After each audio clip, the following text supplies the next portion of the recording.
इमाम साहब बार बार दावत देते हैं चलो नमाज पढ़ने चलो।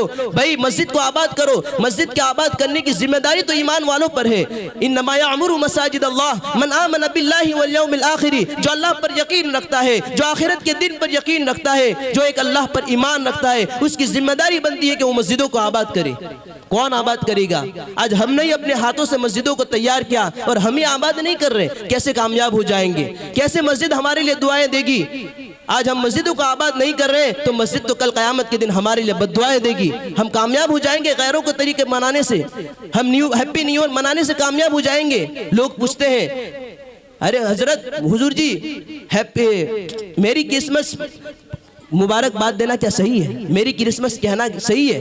अरे हम खुद ही सोचे, मेरी का माना है मुबारकबाद देना, क्रिस का मतलब क्या है? हजरत ईसा अलैहिस्सलाम, और मस का माना इस्तिमा का दिन, तो मसीही इस्तिमा के दिन खुशी मनाना। इसका मतलब क्या है? उनका अकीदा क्या है?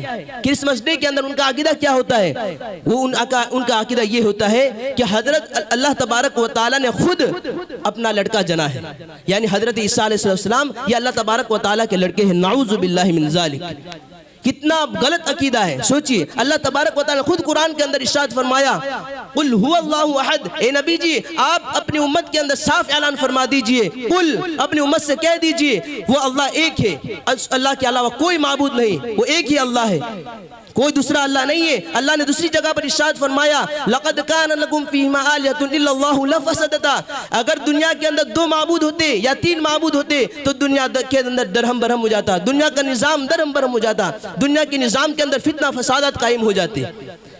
हर जगह पर एक ही माबूद होता है। हमारे दुनिया के अंदर भी देखिए एक ही एमएलए होता है, एक ही पीएम होता है, एक ही सीएम होता है। दो सीएम नहीं होते, दो पीएम नहीं होते, एक ही पीएम होता है। अगर दो होते या तीन होते तो आपस के अंदर फितना फसादात हो जाते, वो इंसान खुद पागल हो जाता, किसको माने, किसकी बात माने। तो मोहतरम बुजुर्गों दोस्तों, कहने का मकसद ये है अल्लाह तबारक व तआला ने हमें अपने हाथ से पैदा फरमाया, अपनी मिट्टी से पैदा फरमाया। आखिरकार हम उस अल्लाह को की तरफ जाएंगे, उस अल्लाह के सामने सवाल होगा, हम उस अल्लाह के सामने क्या मुंह दिखाएंगे? हुजूर पाक सल्लल्लाहु अलैहि वसल्लम की सीरत को लेकर जाएंगे तो हुजूर पाक सल्लल्लाहु अलैहि वसल्लम को पहचान पाएंगे कि ये हमारे तो हजरत नबी मोहम्मद सल्लल्लाहु अलैहि वसल्लम है। अगर आपके तरीके के खिलाफ जिंदगी गुजारेंगे तो कैसे हम आपको मुंह दिखाएंगे? आप हमारे चेहरे पर दाढ़ी नहीं होगी तो कैसे हुजूर पाक सल्लल्लाहु अलैहि वसल्लम को दिखाएंगे अपना मुंह? बताइए। इसलिए हम अगर कामयाबी चाहते हैं तो कामयाबी नमाज के अंदर है, अल्लाह के हुक्म के अंदर कामयाबी है, नबी के तरीके के अंदर कामयाबी है। इसके अलावा कामयाबी कहीं और न ढूंढे। मस्जिद से बार बार आवाज आती है को अल्लाहु अकबर, मुअज्जिन 5 बार दिन के अंदर पुकारता है और अल्लाहु अकबर को रिपीट करता है 6 मरतबा, न जाने पूरे दिन में कितनी मरतबा रिपीट करता है। नमाज के अंदर भी यही अल्फाज दोहराए जाते हैं, अल्लाहु अकबर अल्लाहु अकबर। इसका मतलब क्या है? अल्लाह ही सबसे बड़ा है। लेकिन हम अपने काम कारोबार के अंदर मशगूल होकर क्या प्रूफ दे रहे हैं, क्या साबित कर रहे हैं कि हम ही माबूद है, हमारा काम माबूद है, हमारा कारोबार माबूद है, हमारा एजुकेशन माबूद है, दुनियावी एजुकेशन, हमारा दुकान हमारा माबूद है, हमारा इनकम हमारा पैसा हमारा माबूद है। अल्लाहु अकबर, अल्लाह ही सबसे बड़ा है। अल्लाह बड़ा है, हमारा काम बड़ा नहीं है, हमारी दुकानें बड़ी नहीं है, हमारे कारोबार बड़े नहीं है, हमारे पैसे बड़े नहीं है। ये मरने के बाद ये पैसे काम नहीं आएंगे, हमारी आंखों दुनिया से आंखें बंद हो जाएगी, ये पैसे किसी और के हवाले हो जाएंगे। आगे फरमाता है अशहदु अल्ला इलाहा इल्लल्लाह, मैं गवाही देता हूँ कि अल्लाह के सिवा कोई माबूद नहीं। लेकिन हम क्या गवाही दे रहे हैं कि माबूद तो मैं ही हूँ, मेरा कारोबार मेरा माबूद है, मेरे पैसे मेरे माबूद है, मेरी दुकान मेरी माबूद है, मेरे बीवी बच्चे मेरे माबूद है। मोहतरम बुजुर्गों दोस्तों, हमें सोचने समझने की जरूरत है।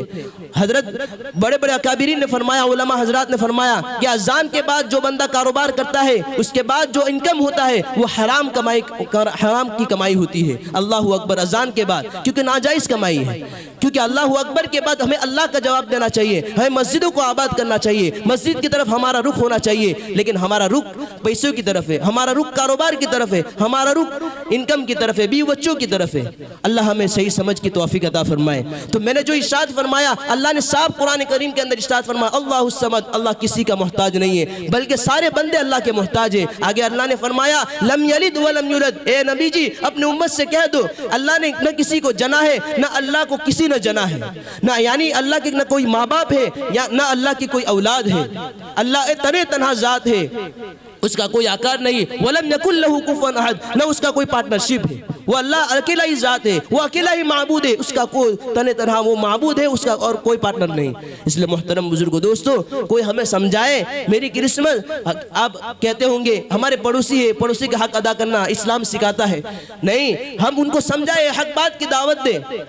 अब तुम ही सोच ले, हम किसी को राजी करें, पड़ोसी को राजी करेंगे या अल्लाह को राजी करेंगे? इसलिए अल्लाह के नबी सल्लल्लाहु अलैहि वसल्लम ने इरशाद फरमाया, ला ताअता लि मखलूकिन फी मासियतिल खालिक, मखलूक की इताअत में, खालिक की नाफरमानी में मखलूक की इताअत जायज़ नहीं है। यानी हम खालिक को नाराज़ करें और मखलूक को राज़ी करें, ये बिल्कुल भी जायज़ नहीं है, ये हराम है। अल्लाह के नबी ने साफ ऐलान फरमा दिया। इसलिए मोहतरम बुजुर्गो दोस्तों, हमें सोचने समझने की ज़रूरत है। ये दुनिया मुख्तसर से ज़िंदगी हम लेकर आए हैं, इस मुख्तसर से ज़िंदगी में हमें अल्लाह का हुक्म अदा करना चाहिए, नबी के तरीके पर अपनी ज़िंदगी गुजारनी चाहिए, तब जाकर हमारी ज़िंदगी कामयाब होगी, वरना नाकामयाबी के सिवा और कुछ नहीं होगा। अल्लाह तबारक व तआला हम तमाम को सही समझ अता फरमाए और कहने सुनने से ज़्यादा इखलास और इस्तिकामत के साथ अल्लाह तबारक व तआला हम तमाम को अमल की तौफीक अता फरमाए। व आखिरु दावाना अनिल हम्दुलिल्लाहि रब्बिल आलमीन।